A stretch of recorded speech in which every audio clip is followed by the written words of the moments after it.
Alors bonjour à tous, voici une carte de lave-linge. Alors il y a le connecteur 230 ici. Alors cette carte a un défaut, elle est en panne. Alors la première des choses c'est de vérifier la partie alimentation s'il n'y a pas un court-circuit. Alors déjà juste visuellement on peut voir qu'il y a une résistance qui a chauffé, ici une résistance de puissance. Alors je vais être obligé de la vérifier.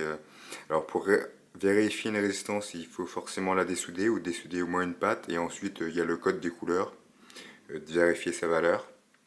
Ensuite il y a ici un convertisseur Buck LNK305 qui, dont je vais vérifier si le MOSFET n'est pas en court-circuit entre le drain et la source.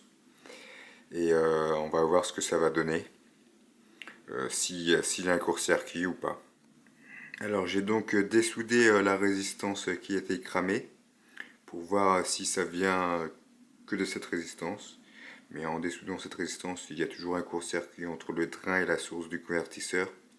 Donc il va falloir se pencher un peu plus sur cette partie-là.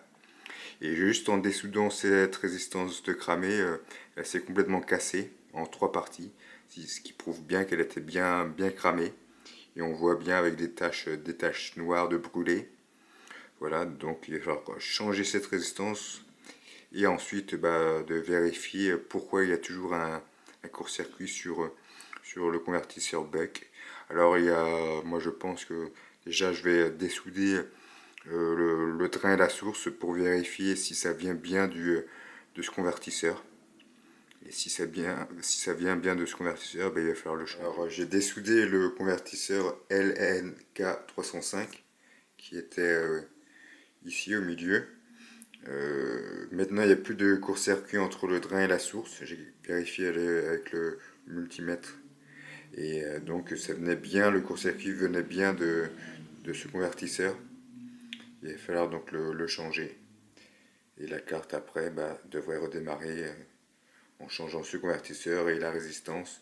Après je vais revérifier les condensateurs, les résistances de puissance, tout ce qui est sur la partie alimentation pour vérifier que les composants n'ont pas été trop abîmés. Et ensuite, après ces changements, la carte devrait redémarrer.